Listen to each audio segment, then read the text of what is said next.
Le disco est vachement in. Oh, come on, Harry. Let's come in here. I think it's fun. Look at the people here. Hey, man. C'est Jeff.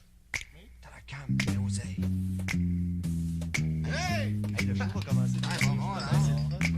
C'est toi. Attends, un point, là. Pitou, pitou, pitou, pitou. Ah! Minou, minou, minou, minou. Ah! Pitou, pitou, pitou, pitou. Ah!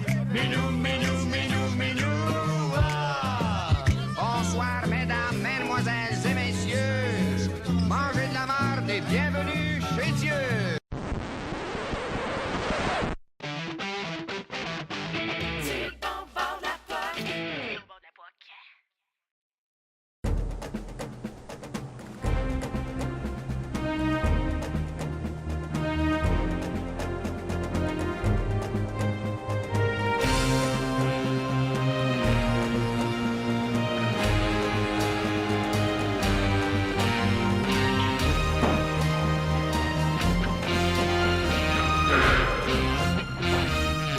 Les nouvelles du sport avec Yannick Marcoux.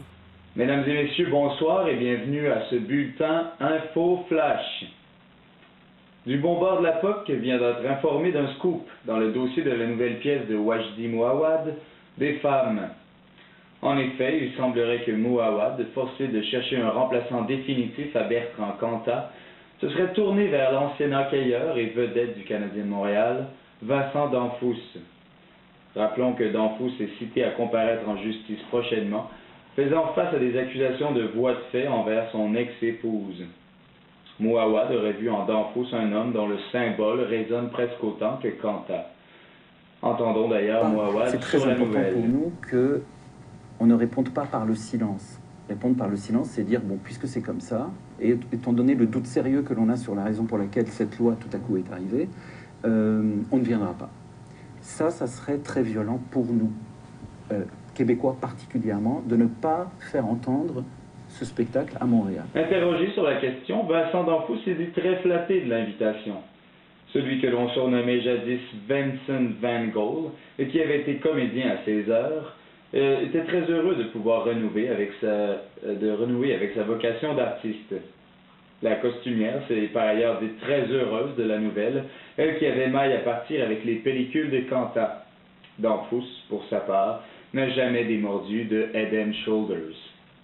Nous attendons toujours la réaction de Serge Denoncourt sur la nouvelle, lui qui avait tonné contre Mouawad un peu plus tôt cette semaine. Si vous le voulez bien, nous ferons une pause.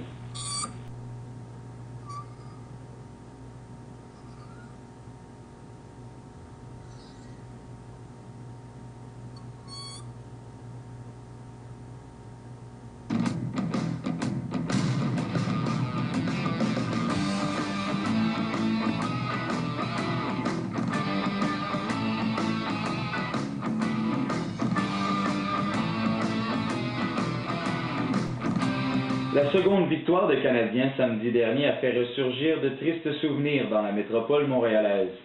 On se souviendra qu'en 2008, une série d'actes de vandalisme avait déferlé sur le centre-ville de Montréal après l'élimination du Boston par Canadien dans l'ultime match de la série. En voici quelques extraits. Des images qui montrent la nature humaine à ses plus bas instincts. Cet individu ne pourrait justifier ses gestes de violence du haut du toit de cette voiture patrouille du SPVM. À la suite de l'élimination des Bruins de Boston hier soir, la rue Sainte-Catherine a été prise d'assaut par des centaines de troubles-fêtes. 16 personnes, dont 3 mineurs, ont été arrêtées. Cette fois, l'horreur est survenue dans le Myland, tout près de la populaire brasserie Dieu du ciel. Un chauffeur de taxi qui klaxonnait à tout vent, espérant attirer l'attention d'un client, a été assailli par de jeunes partisans canadiens, laissant une voiture en feu et un chauffeur en panique. Un témoin de l'événement aurait déclaré, encore sous le choc, « Non, mais faut-il être débile? Je veux dire, tapisser son char du drapeau de l'ennemi, j'en reviens juste pas.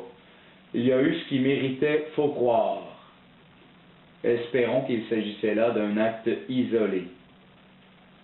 Pause.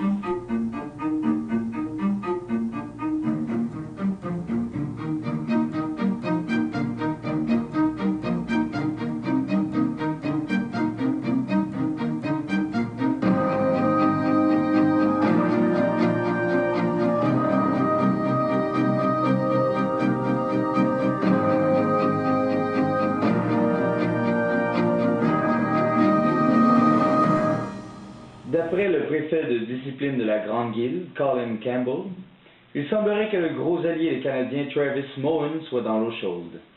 De fait, la Guilde en est à revoir la séquence au cours de laquelle Moen a agressé l'arbitre Steve Kozari, un geste qui pourrait lui valoir de nombreux matchs de suspension.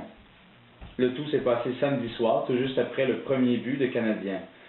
Pris par l'émotion, Moen a vivement félicité Camilleri avant de se ruer sur l'arbitre et lui asséner un coup de coude en plein visage.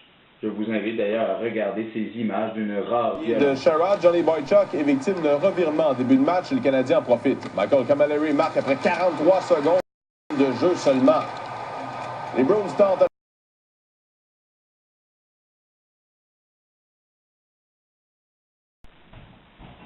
Plusieurs experts sportifs s'entendent pour condamner le geste de Moen. Le préfet Campbell a d'ailleurs renchéri en admettant que c'était exactement le genre de coup à la tête que la Guilde essayait d'enrayer avec ses nouvelles règles. Notons cependant que Kozari a pu terminer la rencontre et qu'aucune punition n'a été attribuée sur la séquence, l'arbitre ayant fermé les yeux sur l'infraction. Sur ce, mesdemoiselles, mesdames et messieurs, bon match et go à score!